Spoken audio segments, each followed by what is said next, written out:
Every Donation Counts by David Mathews. Frank's boots were a donation.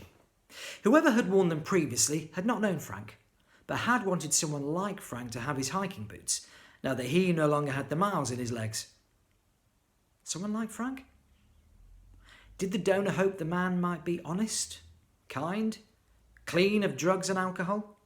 A romantic wanderer, broken by lost love?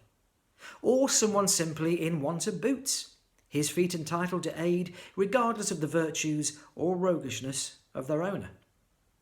Maybe the donor had not been the wearer but his widow, who in grief allowed the boots another trek on the roads and hills laced to new feet. Maybe the dead man's heart, kidneys and liver had been given away too, in the hope that the deserving sick would achieve great things with his innards. Or the undeserving would be saved and turn around their lives in awe at altruism and modern medicine. There again, perhaps the boots were given out of spite, in the scattering of a faithless lover's wardrobe. Oh, he'd hate to think of some dosser was wearing his precious bloody boots. Well, sod him. The night shelter had spiffed up the boots with laces in green and yellow stripes. Frank swore you could see them in the dark, swore that they were radioactive in the way of old alarm clocks, swore that they were a secret tracking device, featuring on a map of the city as a blinking red dot, inching along the canal towpath or pausing on the bridges. Frank swore a good deal in the other way too, all day and in his sleep. Bugger was his favourite word. It suited his West Country burr better than fuck or fucker.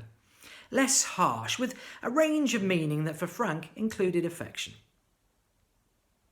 On the soles of the boots, the treads were well worn, the zigzag pattern was intact, and the rubber was sound. The heels were uneven, down on the instep. Frank thought that odd. For an hour he practised a gait that could bring such wear about. But it set his knees off. "Funny bugger," said Frank. The leather uppers were in good nick except around the toes, which were liberally scraped. Frank imagined a devout pilgrim on a track across the Pyrenees, praying on the rough ground in front of successive shrines, because of the delay putting up at hostels late and missing out on hot water. Not that Frank himself was much bothered about hot water nowadays, except for a recent shower he had been urged to take. It felt invigorating in the old way, and he wished he had company, though that had set his knees off too the last time. His look changed. Mornings after too much cider, most mornings, he woke dry, sometimes even comfortable.